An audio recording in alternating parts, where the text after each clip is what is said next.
Next up, we have my top 5 most overrated cards from K&C. I just want to be clear about one thing. I think these cards are good.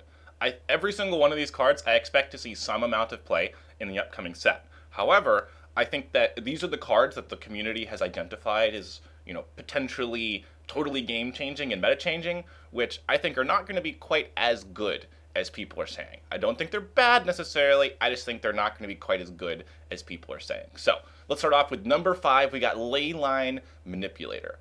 This is a card that has an excellent body and a pretty relevant battle cry trigger, but people are saying this is going to totally change the way that OTK mage decks are built and run.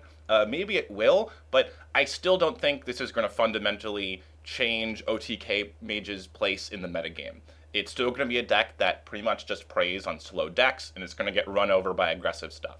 I don't think that speeding the deck up by a turn or half a turn is really going to have a tremendous impact on the metagame, and I'm not even convinced that Leyline Manipulator will make that deck better in the first place. It's probably going to be pretty decent in the Elemental Mage decks, but we already had Steam Surger, which is a card that is arguably better in a lot of circumstances for Elemental Mage, and that card didn't see any play at all. So if this is another curve filler that maybe enables that Elemental Mage deck to happen, then that's awesome, but I don't see the doom scenarios that people are talking about with Leyline Manipulator. I expect it to be good, not incredible. Number 4, we have Dragon's Fury.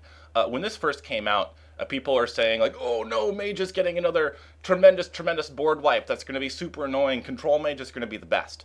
But I think what people are missing is that the majority of Control Mage deck lists that would be interested in running this just have an awful lot of whiffs for this card. They're running Secrets, they're running Frostbolt, they're running Primordial Glyph. If you hit something that is 2 or 3 off of Dragon's Fury, it's pretty underwhelming. Obviously, if you hit anything that's 5 or more, or even 4 or more, this is going to be great, but it's going to demand that you change the way that your deck is built in order to get usage off of this, which of course is going to remove some of the effectiveness in the early game. So even though I do expect this card to show up from time to time, I definitely don't think it's going to bring about the era of Control Mage dominance, which some people think it will. Number 3, we have King's Bane. This is such a cool card. I'm really happy they printed it. But the thing I don't like about Kingsbane is that for it to be a good card, you need to be running really bad cards in your deck. Envenom Weapon isn't the worst, but Leeching Poison? Come on, you can do better than Leeching Poison. And I think there's just going to be so many games where you draw one of those kind of ho-hum weapon-related cards, like Doomerang or something, and you've got nothing to do with it, and you're waiting to draw Kingsbane. If there are some ways that you can get Kingsbane more consistently out of Rogue, but I just don't see this guy completely changing the meta. Number 2, we have Psychic Scream. This is the best card on this list. I'm going to say that right now. Of these most overrated cards, this one's the best. But I see this as more of a stopgap, as more of a tempo play, than as a true board clear. Unless you're going to be able to end the game in the next 4 or 5 turns, this card is not really a board wipe. Your opponent's going to be able to get their biggest, nastiest threats back and play them again later. So what this is doing is buying you time.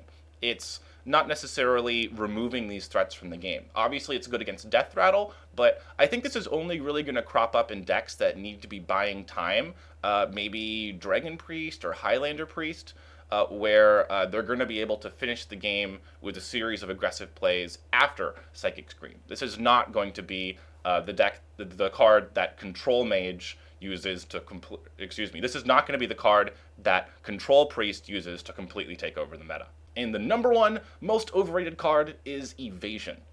When this card was first spoiled, people were saying, oh, this is Ice Block for Rogue, oh no. This certainly is not Ice Block for Rogue.